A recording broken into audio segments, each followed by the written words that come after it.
This will be a weekly event every Sunday throughout the holy month of Ramadan. We are honored to be joined with our respected Sheikh Mohamed Hadi Al-Demistani, who is a graduate from the Free University of Brussels and has a master's degree in multilingual communication. He is currently studying in the Hawza of Qom, and we are excited to have him to deliver the Aqaid lectures. Just to give a few brief recap points of the last lecture, the Sheikh spoke about the importance of aqidah and how it is by the intellect that the foundations of every beliefs are established. Hence, aqidah cannot be attained through taqleed, or in other words, we cannot follow a marja' for aqidah like how we follow a marja' for furu' ad-din. The Sheikh also spoke about the differences between humans, animals, and angels. Allah created the angels with intellect and without desires, and animals with desires but without intellect. However, humans were created with both intellect and desires. Therefore, if our intellect overcomes our desires, we may become better than the angels. But if our desires overcome our intellect, then we may be worse than animals. The Sheikh also introduced the 5 usul ad-din and the 10 furu' ad-din. So during the lecture, if anyone does have any questions, please do write them in the chat section and we can read them out at the end of the lecture with the Sheikh's permission, inshallah. So without taking up any more time, I'd like to welcome Sheikh Mohamed Hadi with a salat ala Muhammad wa ali Muhammad. Allahumma salli ala Muhammad wa ali Muhammad. اللهم صل على محمد. بسم الله الرحمن الرحيم والحمد لله رب العالمين والصلاة والسلام على خير الخلق أبي القاسم محمد على آل بيته الطيبين الطاهرين. رب اشرح لي صدري ويسر لي أمري واحلل عقدة من لساني يفقهوا قولي. In the name of God, the Beneficent, the Merciful, we'll begin today our second lecture. So just 1 second. Yeah. So last week, the last part that we focused on, as the sister mentioned, it was usul ad-din, and the third asl from usul ad-din is an-nubuwah, in English, the prophethood. Of course, last week I used another translation. I said the prophecy. In some articles, books, it's used, but a better translation would be prophethood for an-nubuwah. So this third asl from usul ad-din will be our topic today, inshallah, in the second lecture. So today we will have different parts. We'll begin with kind of definition of what is prophethood and nubuwah. Then the prophets of God will see some details related to the prophets of God in Islam. Then we will see the issue of the difference between a prophet and a messenger, and Nabi wa Rasul. Then we will see the philosophy of prophethood, or in other words, the Islamic perspective on prophethood. Last but not least, we will see the features of the prophets and messengers in Islam. So the whole lecture today will be on prophethood and prophets in Islam. So let's begin with the first part. What is prophethood? Prophethood in Arabic it's called an-nubuwah. But what does an-nubuwah or prophethood mean? Prophethood is a divine selection of a person to whom divine teachings are revealed in order to lead people to the path of truth, faith, perfection, success, and happiness in this world as well as in the hereafter. Allah in the Holy Quran in Surah An-Nahl, He says, "We surely sent a messenger to every community, saying, worship Allah and shun false gods. وَلَقَدْ بَعَثْنَا فِي كُلِّ أُمَّةٍ رَسُولًا أَنِ اعْبُدُوا اللَّهَ وَاجْتَنِبُوا الطَّاغُوتَ." And in Surah Al-Ahzab, He says, speaking to the Prophet, He says, "O Prophet, we have sent you as a witness and a deliverer of good news and a warner, and one who invites to Allah by His permission, and an illuminating lamp. Give good news to the believers that they will have a great bounty from Allah." Imam Ali alayhi salam in Nahj al-Balagha. So Nahj al-Balagha is a book written by Sharif al-Radi, and he collected a lot of sermons, letters, and small wise sentences from Imam Ali. The first sermon is very famous because it's the first sermon of Nahj al-Balagha, but also because it's very beautiful. In the first sermon, Imam Ali speaks about the creation of the universe, then the creation of the angels, then the creation of Adam. Then he speaks about the prophets. So this part is taken from the fourth part of the sermon, where he speaks about the prophets. Imam Ali says, from his progeny, speaking about Adam's progeny, from his progeny, Allah chose prophets and took their pledge for his revelation and for carrying his message as their trust. In course of time, many people perverted Allah's trust with them and ignored his position and took compeers along with him. Satan turned them away from knowing him and kept them aloof from his worship. Then Allah sent his messengers and series of his prophets towards them to get them to fulfill the pledges of his creation, to recall to them his bounties, to exhort them by preaching, to unveil before them the hidden virtues of intellects, the final uqul in Arabic. In Arabic, the sermon and also the other sermons in Nahj al-Balagha, they are very beautiful and full of eloquence. So that's Imam Ali. He's very famous for his eloquent way of explaining things. The hidden virtues of intellects, and showed them the signs of his omnipotence, namely the sky which is raised over them, the earth that is placed beneath them, means of living that sustain them, deaths that make them die, ailments that turn them old, and incidents that successively betake them. The prophets of God.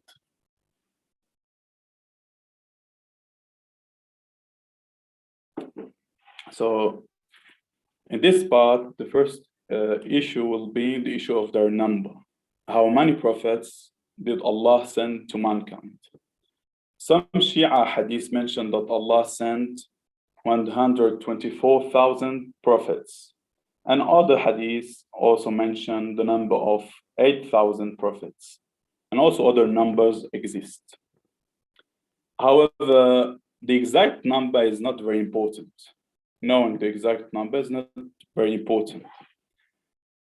Yani from both ahadith, we can understand that Allah, throughout the history of mankind, sent a lot of prophets. And when you think about it, it's very normal. Yani humans existed for maybe hundreds of thousands of years, or even maybe more. So the need of guiding people was very present. And it's normal that he sent a lot of prophets. So numbers like 124,000 prophets is not it's not a lot when you compare it with the period where humans existed. Of course, there are a lot of discussions about this hadith. For example, the author of Bihar al-Anwar, he says that the second hadith, which mentioned the number of 8,000, it doesn't contradict the first hadith, because the second may speak about the most important prophets among the whole prophets. Anyway, these details, they are not important. The conclusion is that Allah sent a lot of prophets because mankind needed a lot of prophets, and that every community after a certain period of time, they used to pervert the path of God and the teachings of the previous prophets. Of course, in the Holy Quran, we only have 25 prophets who are mentioned by name. When I say mentioned here, I mean by name. Of course, there are a lot of also discussions and debates between scholars. These 25 prophets, the number 25, is maybe the most famous opinion among scholars. But some of them doesn't agree. Some say, for example, 26, others 27. We'll see, inshallah, all these details in the next slide. However, we have to keep in mind that the Holy Quran, the purpose of the Holy Quran is not to gather all the stories of the prophets. As you know, we have a lot of prophets. And for example, 124,000, it's a lot. The Holy Quran is not a book of prophets' stories. The purpose of the Holy Quran is that through a selection of some prophets to present to the believers some lessons in wisdom, in patience, in other fields also. So that's why we have a small selection. When you see the whole prophets, the whole number of prophets, it's a very, very small selection of 25 prophets. And even Allah says in the Holy Quran, He says, we already sent messengers before you. We have told you the stories of some of them, while others we have not. The 25 prophets are the following: Adam, Nuh, Idris, Hud, Salih, Ibrahim, Lut, Ismail, Al-Yasa, Dhul-Kifl, Ilyas, Yunus, Ishaq, Yaqub, Yusuf, Shu'aib, Musa, Harun, Dawood, Sulaiman, Ayyub, Zakaria, Yahya, Isa, and Muhammad sallallahu alayhi wa alayhi. So as I said, some scholars, they disagree on this number. Inshallah, later we'll speak on it. Why they disagree on this number. The discussions behind this disagreement are somehow very interesting. But before speaking about the reasons of the disagreement, it's interesting to point out that Allah speaks about some prophets in the Holy Quran, sometimes without mentioning their names. And for example, Allah in Surah Al-Baqarah, in a part of Surah Al-Baqarah, He speaks about the Prophet Samuel alayhi salam. Allah says, have you not seen those chiefs of the children of Israel after Moses? They said to one of their prophets, appoint for us a king, and we will fight in the cause of Allah. In this verse, the part to one of their prophets, it refers to the Prophet Samuel. And in the Holy Quran, he is never mentioned by name. And we have a lot. That's just an example. We have more than a prophet who is mentioned or who is described, but not directly by his name. So in this example, in this verse, we have the example of the Prophet Samuel.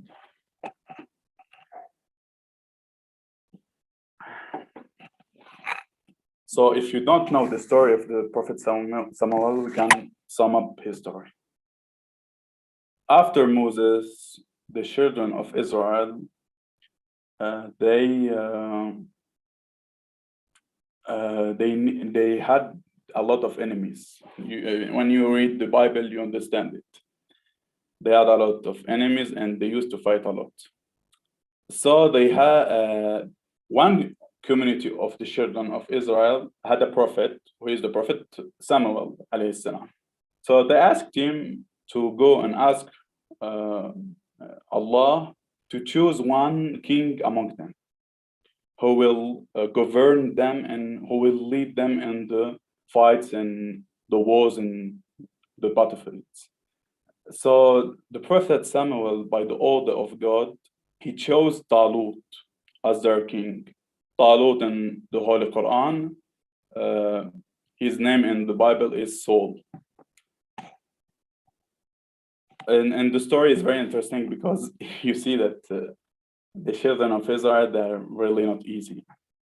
They always discussing the decisions of God. They're never happy with the prophets and with the orders of God, be it with Moses, with Harun, or other Israel prophets.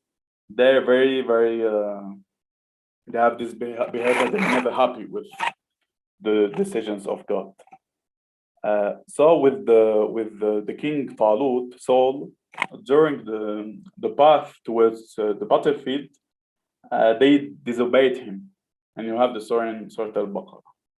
Anyway, at the end, among the Talut's army, there was a young boy called David in the Bible. And Dawood alayhi salam, he will kill Jalut, the enemy of Talut, who is in the Bible Goliath. Then later he will become a prophet, the very famous prophet of God, Dawood alayhi salam. Now let's return to the issue of the disagreement on the number of the prophets in the Holy Quran. Why do we have among scholars this disagreement? It's because there is disagreement because some scholars disagreed on the prophethood of some people mentioned in the Holy Quran. For example, Uzair, Luqman, or Dhul Qarnayn. Some people said that these people who are mentioned in the Holy Quran, they are prophets. But the most famous opinion among Shia or Sunni scholars is that this, for example, these three people, they are not prophets. They were good people, they were believers, but not prophets. But for example, among Sunni scholars, you have a kind of amount of them who say that Dhul Qarnayn is a prophet, for example. Even though they say he's a prophet who was not sent to a specific community, but this opinion that Dhul Qarnayn was a prophet exists among Sunni scholars. And that's why some scholars will say it's not 25, it's 26. Another reason is also that there is disagreement also on the prophethood of some people described but not mentioned by name in the Holy Quran. For example, you have the story of Musa with Al-Khidr and in the Holy Quran. The most famous opinion among Muslim scholars is that Al-Khidr is not a prophet. However, some scholars they were very surprised about the story of Al-Khidr and the Holy Quran. Because in the Holy Quran, Al-Khidr seems to have a very high rank among God. He seems to be very important. And from what we understand from the verses, and they were surprised about this, and that made them think about whether Al-Khidr is a prophet or not. It seems that he is even more knowledgeable than Musa. Musa is not not a small prophet. Musa is a messenger of God, and he has a divine book, the Torah. And he is one of the Ulul Azm. Inshallah, we'll see in a slide who are the Ulul Azm. Musa is one of the Ulul Azm with Nuh, Ibrahim, Isa, and Muhammad sallallahu alaihi wasallam. So this guy Al-Khidr, being so with a high rank and even being, or it seems that he's more knowledgeable than Musa, made some scholars think about whether he's a prophet or not. Another reason of the disagreement on the number is that there is a disagreement on the identity of some people mentioned in the Holy Quran. For example, in Surah Maryam, verse 54, the verse mentions Ismail. And some Shia hadith mention, Shia hadith from the Prophet and Al-Amma, mentioned that the Ismail who was mentioned in this verse is not Ismail ibn Ibrahim.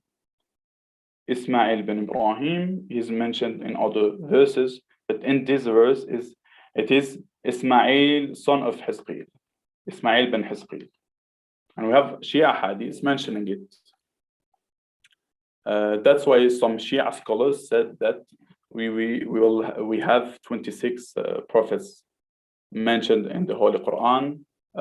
Two of them are have the name of Ismail, but the first is Ismail bin Ibrahim, and the second one is Ismail bin Hizqil. Ismail bin Hizqil, he's a prophet. His own father, Hizqil, is a prophet. And actually in the Shia literature, the hadith, he's famous. The Imam spoke about him and so on.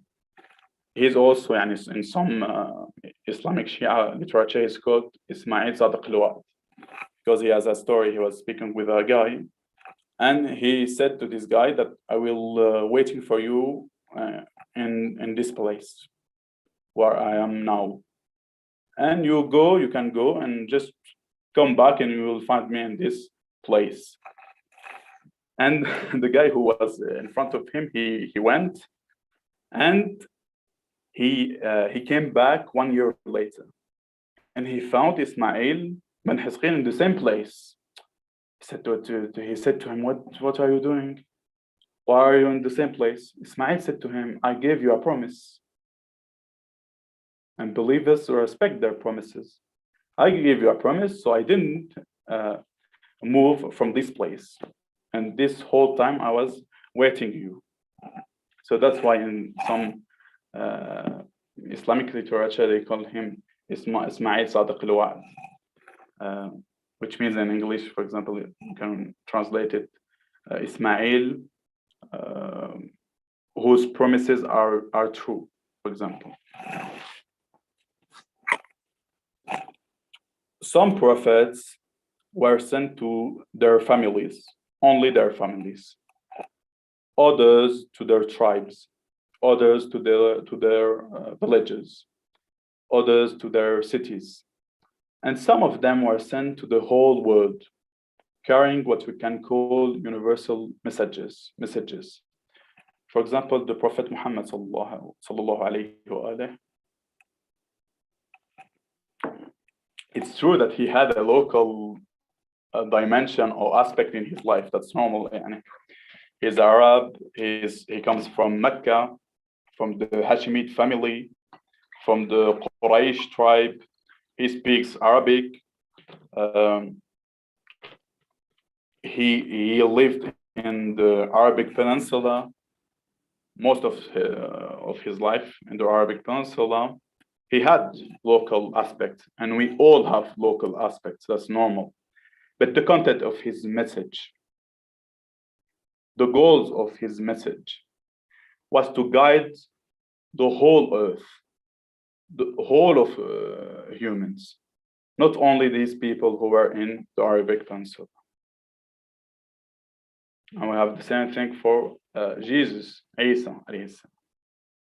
His activity was local, that's right, and he had local aspects, but his message was universal and meant to guide all the humans on earth.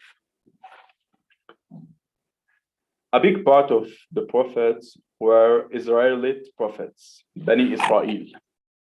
So they were prophets from Bani Israel. Actually, some hadiths even indicate that half of the prophets were from Bani Israel. We have a hadith in Bihar al-Anwar where it said that the prophets are actually 8,000 prophets, and half of them, they come from Bani Israel, the children of Israel. So who are Bani Israel? They are the descendants from Yaqub, who is the son of Ishaq, who is the son of Ibrahim. And Yaqub was also named Israel, so he had two names, Yaqub and Israel. So Bani Israel are the children of Israel, who is Yaqub. So as you know, Ibrahim with Hajar, he had Ismail. And Hajar and Ismail, they lived in the Arabic Peninsula. And from the lineage of Ismail, later will come the Prophet of God and the Messenger of God, Muhammad sallallahu alayhi wa sallam. On the other part, Ibrahim with Sarah had Ishaq. and Ishaq had Yaqub. And Yaqub had a lot of sons. He had 12 of them, 12 sons. One of them is the Prophet Yusuf. And these 12 sons, they will have a lot of descendants, and from the children of their children will come a lot of prophets. Among them, Musa, Harun, Sulaiman, Dawood, Isa, Zakaria, Yahya, and a lot of others. Samuel was spoke about. Samuel is from Bani Israel. So these prophets of Bani Israel, they are somehow very far cousins of the Prophet Muhammad.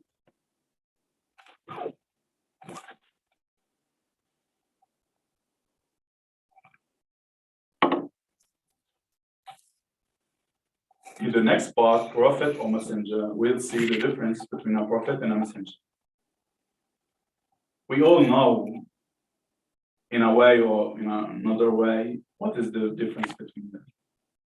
However, when you go into details, it's a little bit more complicated. So there is a rule, which is a very important rule. Every messenger is a prophet, but not every prophet is a messenger.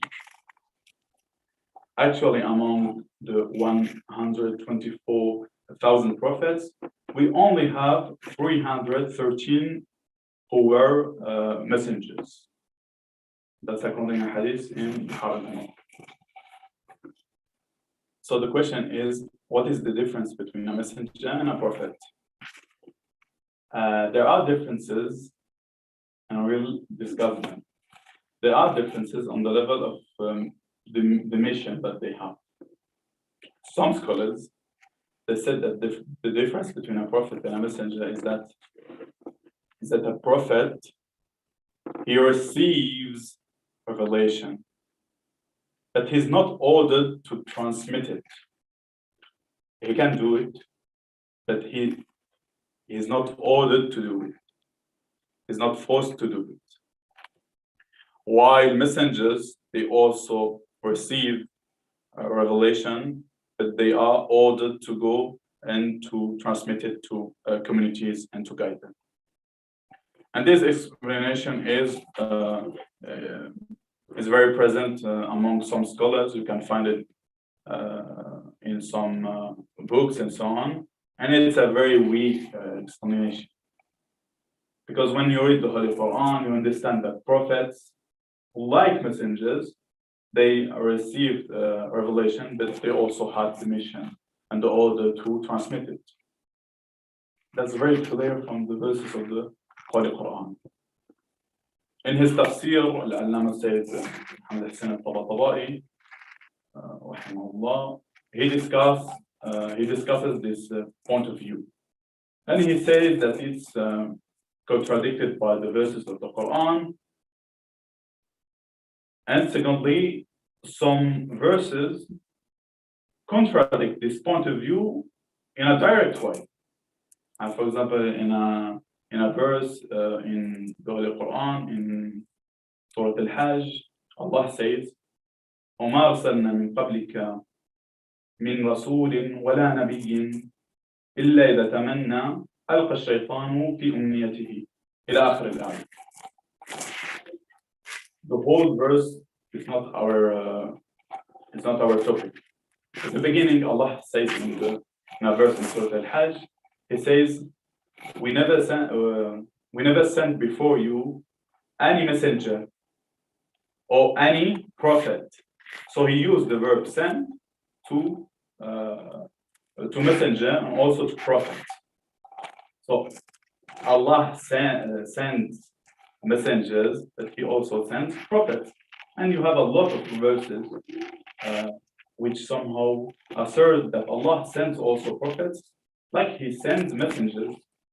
I mean, the explanation that says that prophets only receive revelation, they are not ordered to transmit it, is not a very strong argument, and it's even very weak, because it's contradicted by a lot of verses. Some scholars said that the difference between a prophet and a messenger, the difference between a prophet and a messenger is on the level of the Sharia. In other words, a messenger is always sent with a new system of laws, with a new book, and with a new system of religion. While prophets, they are not sent with new laws, no new books, nor new systems. They are sent to guide people by applying the book or the laws that were brought from the previous messenger. And for example, and that's the best explanation on the difference between a prophet and a messenger. For example, after the prophet Musa, we had a very lot of prophets who came, and they were not messengers. They didn't have new laws, they didn't have new books, they didn't have a new system.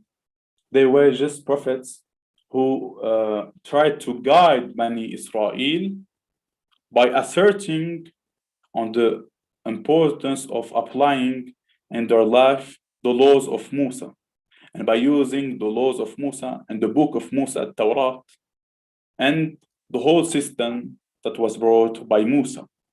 So that's the way that's the best way to explain the difference between a prophet and a messenger.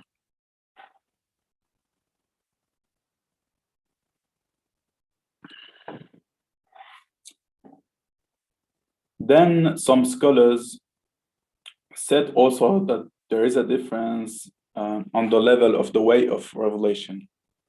And this is asserted by some Shia hadith that can be found in the Shia sources.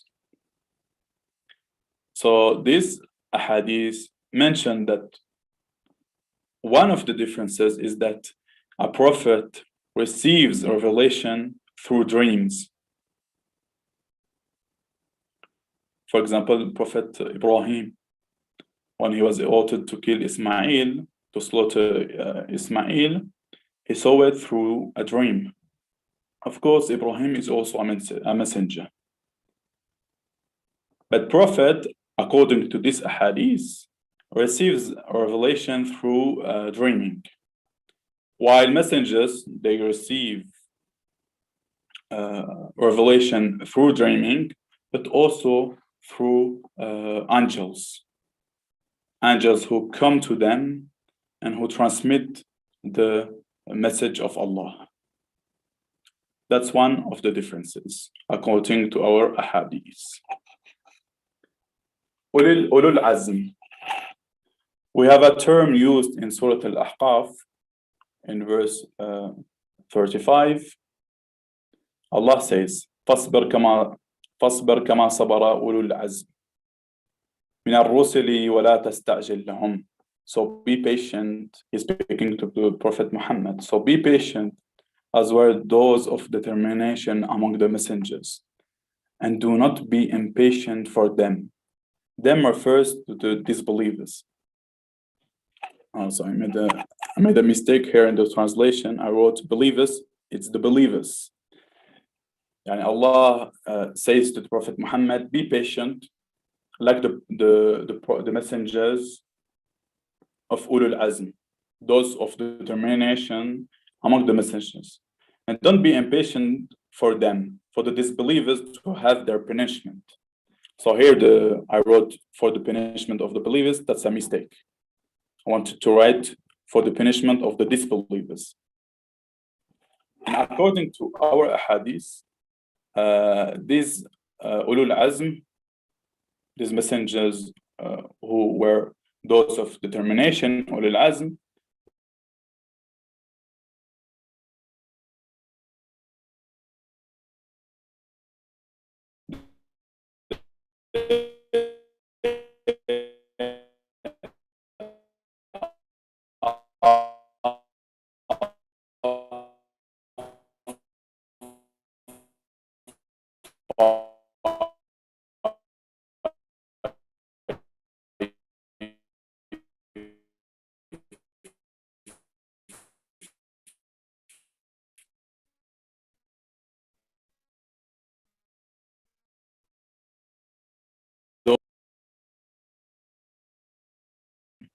those of determination. A lot of efforts and the patience are considered determination. Ulul azm.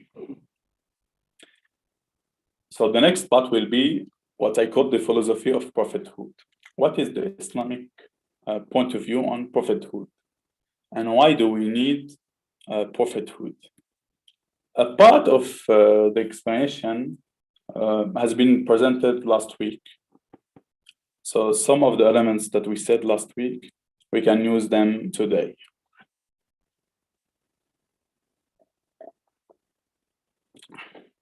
So as we said last week, humans have both intellect and desires. And because of that, they may have inclination to goodness, that's right, that's true, but also to evil, to bad emotions, to instincts, to love of domination or wealth, to selfishness, to sexual desires, and so on. A lot of things, they can have inclination to a lot of things which will pervert them from the right path of God. That's why throughout history, humans needed revelation and prophets to be guided. And history proved it. History proved it that after a period of time, every previous community tended to go towards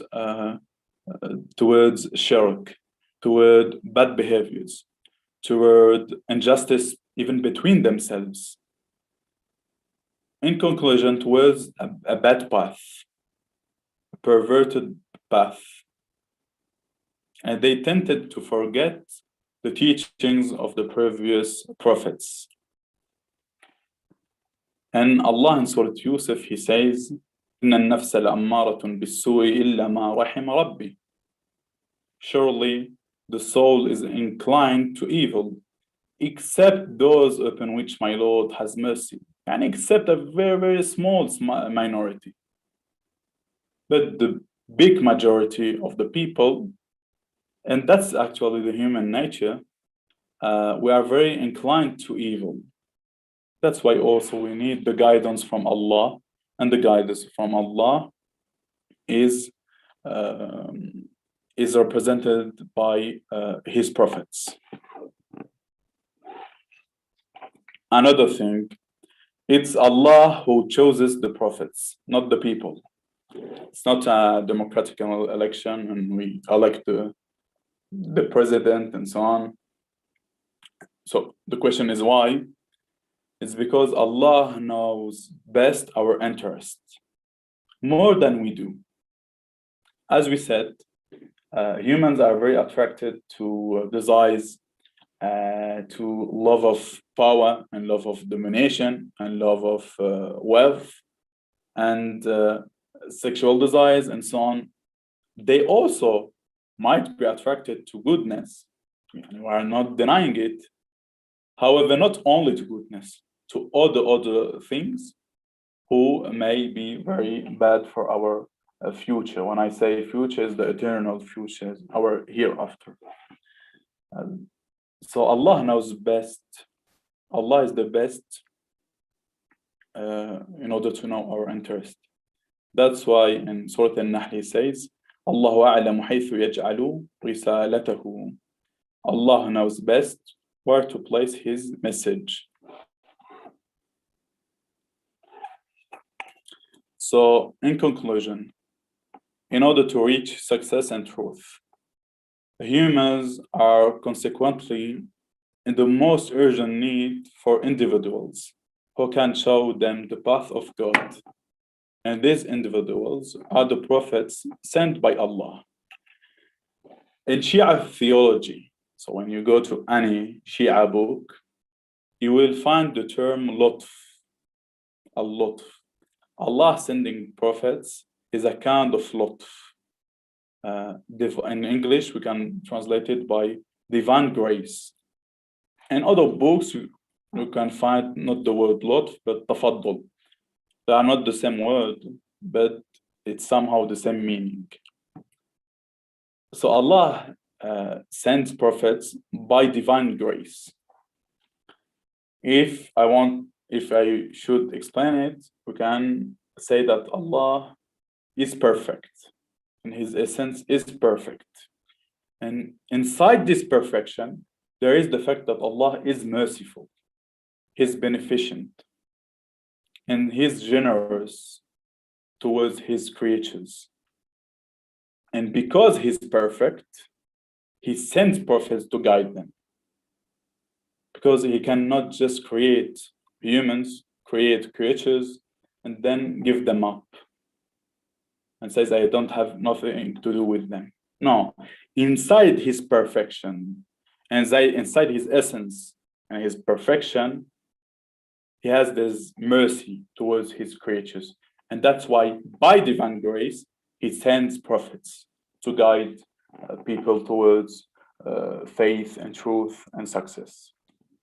Sheikh Al-Mudaffar, in his book, The Faith of the Imamiyya Shia, Sheikh Al-Mudaffar is a very famous scholar. He wrote a lot of books, among them this book, which is a very good book if you want an aqidah book. It has been translated in English. There's also a lot of other books.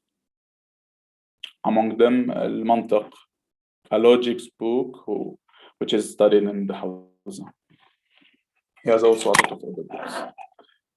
Sheikh Al-Mudaffar says, this gracious act of Almighty Allah is necessary because His grace to His servants is part of His absolute perfection. Verily, Almighty Allah is all gracious, all magnanimous, and all generous. And Allah in Surah Al-A'raf, He says, certainly did Allah confer favor upon the believers when He sent among them a messenger from themselves, reciting to them His verses, and purifying them and teaching them the book and wisdom, although they had been before in manifest error.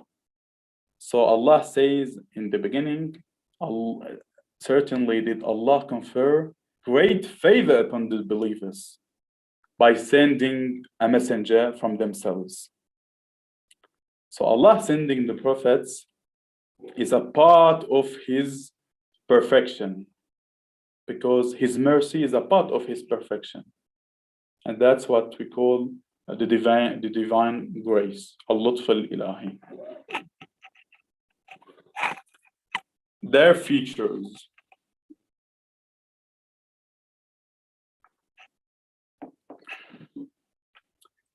So the prophets of God and the messengers of God have some features which are important.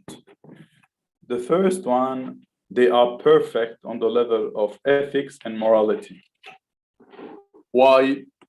Because no one will accept a prophet who pretends to be sent by Allah to guide people if this prophet is not perfect on this level.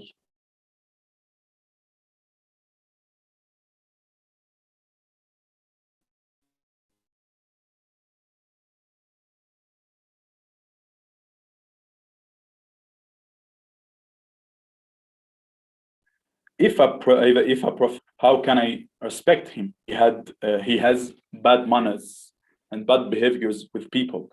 People will first not be attracted by him. That's human nature. No one likes people with bad manner and bad behaviors. Secondly, how a prophet can guide people towards behaviors, good morality, if himself doesn't have it. And in Arabic we say, فَقِدُ الشَّيْء لَا يَعْطِيهِ. Someone who doesn't have a thing cannot give it. If you don't have good morality and ethics, you cannot teach it to other people. And that's why all the prophets were perfect on this level. Even before becoming prophets. For example, the Prophet Muhammad sallallahu alaihi wasallam, even before becoming a prophet, the Prophet Muhammad became a prophet at the age of 40 years old. But before becoming prophet and receiving prophethood, he was respected in in Mecca, because he was known of having good manners and a good morality and good ethics and good behaviors. They even used to call him Al-Amin, the trustworthy.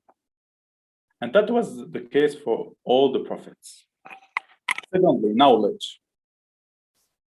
Prophets need knowledge in order to achieve their mission, because during their mission, they will have a lot of questions. They will have a lot of people trying to deny their prophethood by discussing with them on science issues. And they will have a lot of challenges related to this field. That's why they need knowledge and full knowledge in order to achieve their mission. And this knowledge will be given by God. It's Allah who teaches his prophets about everything they need to know. Infallibility, al-asma. We Shia believes, and that's one of our specificity.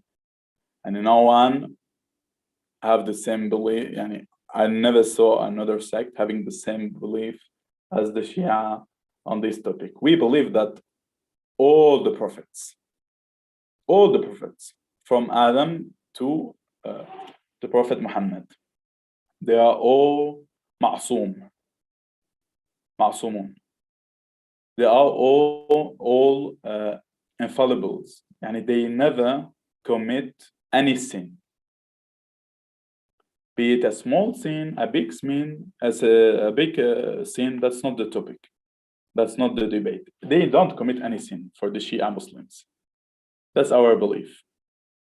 And when you look at the Christian beliefs, or even read the Bible, you will find in the Bible some of the big prophets of God.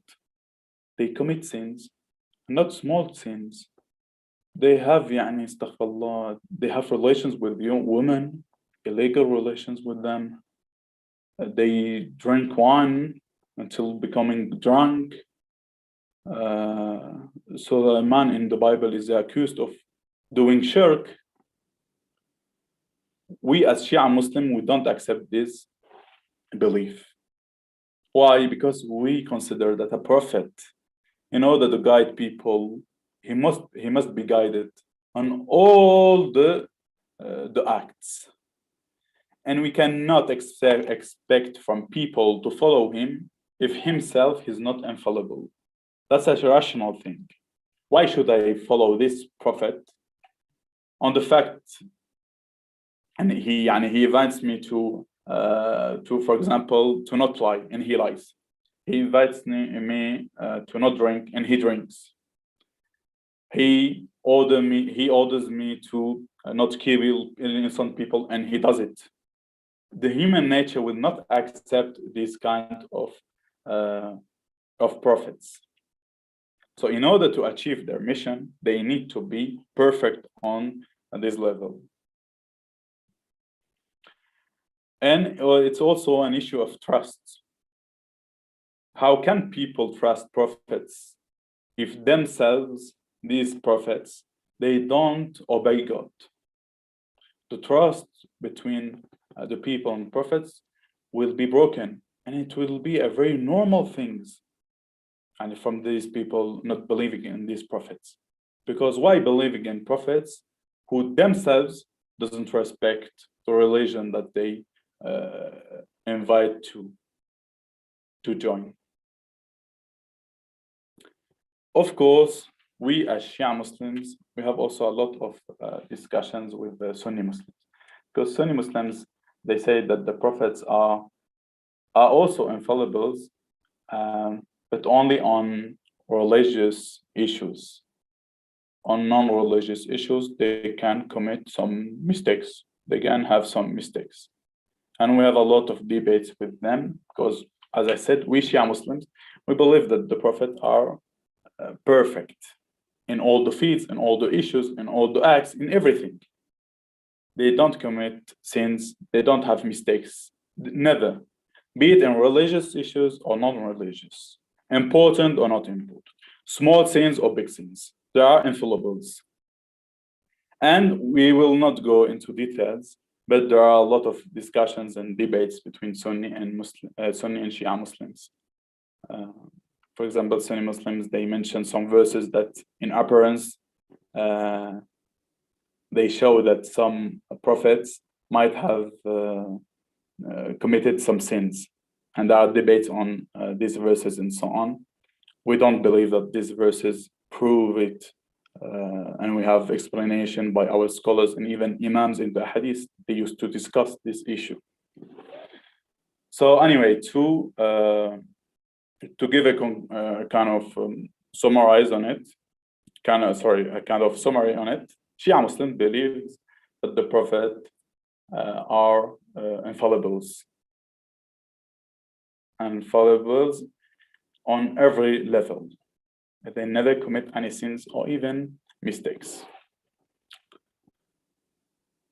Then one of the features of the prophets and messengers actually is divine revelation, al-wahi. So all the prophets and messengers, they receive divine revelation from Allah. As we said, it might differ.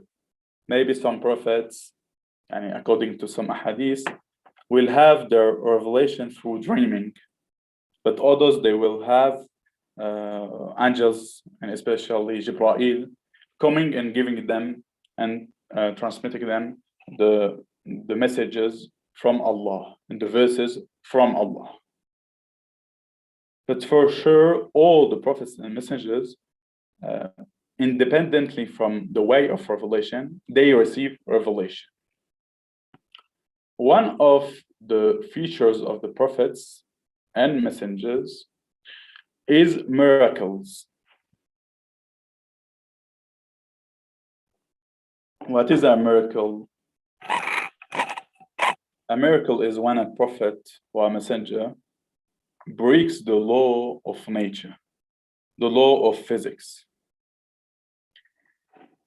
Usually in their life, prophets are asked to prove their points and to prove that they are prophets, which is a very normal thing, and it's a logic thing to do. You have someone pretending he's a prophet of God and sent by God. So it's normal to ask him, does he have any proof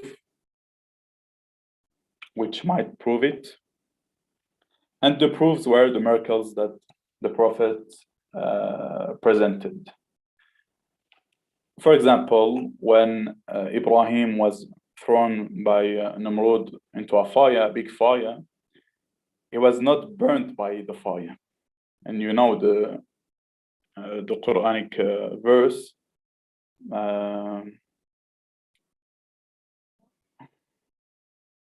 وَقُلْنَا يَا نَارُ كُونِي بَرْدًا وَسَلَامًا عَلَى إِبْرَاهِيمَ.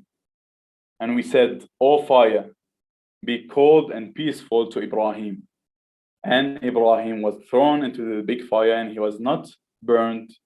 And that's a miracle, because the normal law of nature, the normal laws of physics, the normal laws that exist in our world is that when you, for example, put your hand into a fire, it will burn it. Don't try it, it will burn it. And if your body is thrown into a fire, you will die. You will be burned and die. But Ibrahim, the fire was for him cold and peaceful. He didn't have any injuries. He was not burned by this fire. So through these miracles, the prophets proved that they were prophets sent by Allah, because no one else than Allah can break these laws of nature. As we said, a fire burns. No one can change this aspect except Allah. And usually the miracles were actually on some arts or some fields or some domains that were mastered by the communities where the prophets were sent. So, for example, all the miracles of the Prophet Musa, they were related to magics. It was not magics from the Prophet Musa, it was miracles. But in his society, ancient Egypt, they used to, at that time, they used to give a lot of importance in magics. So that's why his miracles were something challenging this domain. And you know, for example, one of his miracles, his cane of wood became a snake. And that was not magic. That was not magics. But it was a miracle to surpass what they think that they master. Another example is the Prophet Muhammad. And you know, Arabs, they love their language. And at that time, at the time of the Prophet Muhammad, it was even more important. And Arabs, for them, if you master the Arabic language, no one is higher than you. That's why they had a lot of respect towards poets. And they had even an obsession about Arabic eloquence. And that's why, because they had this interest in this domain, the miracle of the Prophet Muhammad was the Holy Quran. The Holy Quran on the level of the Arabic language, the Arabic eloquence, you will never find higher and better than the Holy Quran. So this Holy Quran was a miracle to challenge and surpass what the people of the Prophet Muhammad and at that time thought that they would master better than anyone. So that was about the miracles. Then we have messengers and divine books. Some messengers, they have divine books. For example, the Prophet Muhammad, as we said right now, had the Holy Quran. Before him, the Prophet Isa had the Gospel. Before him, the Prophet Musa had the Torah. Ibrahim, Suhuf Ibrahim, Dawood al-Zabur. So some of them were mentioned in the Holy Quran. Some maybe existed, but they were not mentioned in the Holy Quran. However, one of the features is that some messengers had their own divine books. And that was the last point of our lecture today. If you have any question or any remarks, feel free to ask them. Thank you so much for that very insightful lecture, Sheikhna. Once again, a very beneficial session. The discussion on prophethood is definitely a very interesting one, and there are stories, the stories are those which we can learn numerous lessons from. As you mentioned, we as humans are in urgent need of prophets to guide us on our path of perfection. So I'd just like to ask if anyone has any questions that they'd like to ask the Sheikh. Please feel free to unmute your mics or write it in the chat section.